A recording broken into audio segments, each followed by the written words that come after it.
Tomorrow at noon Eastern, the 119th session of Congress begins. The first question before the newly elected Congress is going to be, will Mike Johnson be the Speaker of the House? Basically, if any two Republicans vote against him, he loses. Now, I understand math a little bit, but this seems like more than one. He can only afford to lose one Republican vote. Republican Congressman Thomas Massie has already said he won't be backing Johnson. Why are you not committed to Speaker Johnson as the next Speaker of the House? Well, I'll tell you, I look at people's track record, and unfortunately, we will not be able to deliver on President Trump's agenda, as the same happened in 2016, because it has to be done legislatively if we don't have Speaker with the courage, vision, and a plan. I remain undecided, as do a number of my colleagues, because we solved so many of the failures last year. Right now, I don't believe that he has the votes on Friday. Remember that nothing can be done in the new Congress until a speaker is chosen. It cannot swear in new members. It cannot form committees. It cannot pass legislation. It cannot certify Donald Trump's election victory. Electing a Speaker of the House on day one is supposed to be a formality. It's not supposed to be hard. So this fight over the speaker's gavel doesn't bode well for the ability of this incoming Congress to actually govern. Joining us now is the Congresswoman Jasmine Crockett of Texas. Congresswoman, good to see you. Thank you for being with us again. This begs a question for Democrats who tend to be pretty disciplined about this stuff. Certainly the last time around, every time Kevin McCarthy was trying to get an election, everybody voted for Hakeem Jeffries on the Democratic side. Obviously, that's going to happen as well tomorrow. But at what point do Democrats feel any responsibility or compulsion to get involved and say, all right, at some point, the work of the people has to get done, and you all aren't doing it? In my opinion, that point will not be reached. Listen, they have gone around, they have talked about how there is a mandate and that this country issued a mandate for the Republicans to run something. Well, the country about to find out. We are in the find out phase. So go ahead and run whatever y'all gonna run. But listen, if it's all about y'all, if you don't believe in bipartisanship and you have a Trump trifecta, then y'all work this out amongst yourselves. We're gonna sit on the sidelines and eat our popcorn. And as you're eating that popcorn, because tomorrow could be a long day, maybe they'll get it worked out soon, maybe they won't. What does that look like to you? What does success look like to you? Because there is the business of governing that has to get done. They got to get a speaker so that they can get various things done, including January 6th, the certification of the election of the president, the vice president. What are you looking to see happen tomorrow? What are you most interested in? Honestly, I'm not that concerned about January 6th. I know you just threw that in there, but my candidate didn't win. So, if it gets delayed, I'm okay with that.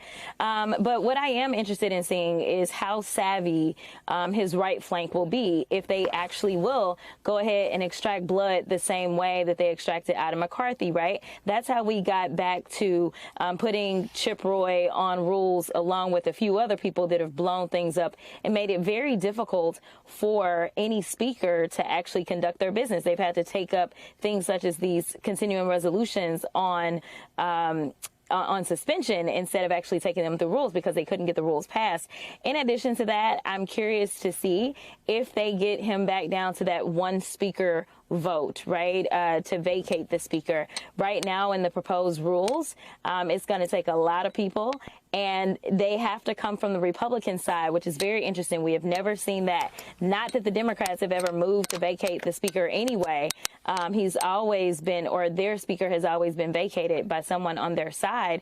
But I think that they are going to extract a little bit of blood out of Mike Johnson if he is going to become speaker again. But they really don't have anybody else. So this is really a matter of who can hold out the longest. But considering the fact that Trump went crawling to Chip Roy today in a phone call, I just think that it's funny because, MAGA believes that Trump is this big, mean guy and he's the strong man. But here it is. He has threatened Chip Roy not once, not twice, but he's threatened him a number of times. And Chip Roy always stands up to him. Yeah. And now it's Trump that's calling Chip Roy begging for a vote. Yeah, it's interesting because Chip Roy, Trump's already used the "I'll primary you" thing on Chip Roy. Chip Roy tends to beat everybody who runs against him. He made the point the other day that if Trump goes against him and he loses 30 points, still wins the primary and still wins the election. So it is interesting to see how that all goes down. There are a couple things coming up. The continuing resolution that does have to be dealt with. That's March. That's about 96 news cycles away. There is the issue of the debt ceiling, which Donald Trump has flip-flopped on in the past, but now he wants something done with it. What are the priorities as Democrats that you're looking at? What are the things that you'd like to see done in this Congress that your participation can help get done? So I absolutely want to make sure that this is done in a bipartisan way. I don't think that Mike Johnson will ever be able to guarantee his entire caucus. He wasn't able to do it when he had a larger majority. And so what does bipartisanship look like? It looks like making sure that the priorities that the Democrats have, which are really the priorities of everyday working folk, making sure that we've got, obviously there was the fight about the funding for child cancer research, making sure that we're protecting Social Security, Medicaid, Medicare, making sure that we're doing the smart things that will take care of Americans is what we want to do. What we're not looking forward to is them trying to ram through the Trump tax scam again. Those tax cuts, they expire in 2025. And so that's why he wanted to make sure that debt ceiling was raised. And so this is where we will be able to use our leverage, knowing that they only have a 2-seat majority when it comes down to it, which means that they will only be allowed to lose one vote on anything that they want to pass through the House. Are there circumstances you can see in which Mike Johnson reaches over to Hakeem Jeffries and says there are things that have to get done? We did see that a little bit in the last House. You don't see much of that going on this time?